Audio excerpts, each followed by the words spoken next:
you go back all the way to the first time this was all organized, the 70s, what they called it the Sagebrush Rebellion back then. It's had many iterations, but here's what the billionaire inheritance babies understood. They understood that you can't get the average guy on the street excited about coming to their aid, right? You just can't do that. So they didn't have foot soldiers. So the way you get foot soldiers is to do what Lee Atwater did in the Southern Strategy. But they've taken the Southern Strategy is a small part of it.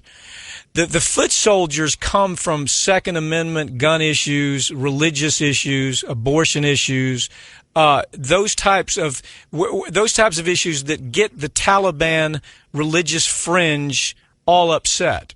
Then they have their foot soldiers.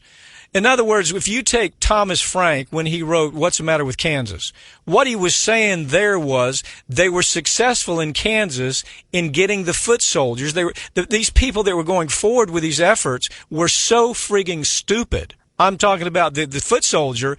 They would look across the table to their child and say, I'm sorry, we can't feed you today because corporation won't pay me, or I lost my job with outsourcing, or whatever the issue may be. But they would say, oh, but here's the good news.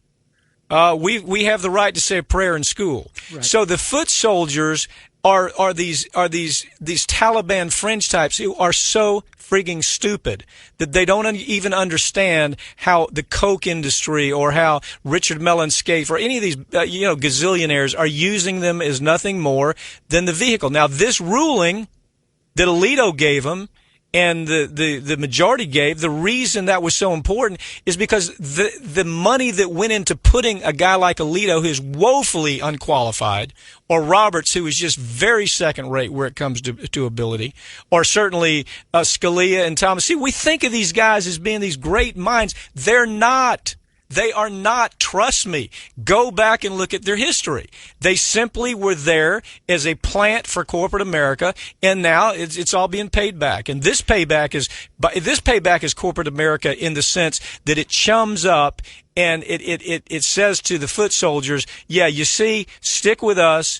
Vote with us, and we're going to make sure the Supreme Court gives you these issues on religion and abortion and women's issues, and that's how this all works. And I would even go further by saying that part of the reason, or not part of the reason, I mean a big part of the reason why so much of conservative talk and so much of conservative agitation is a function of these cultural values.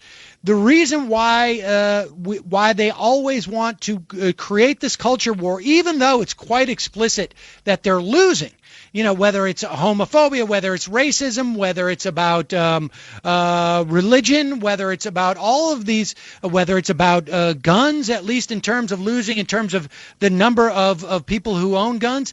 It really is very much a function of trying to say that when you think about politics, do not think about your economic situation. Do not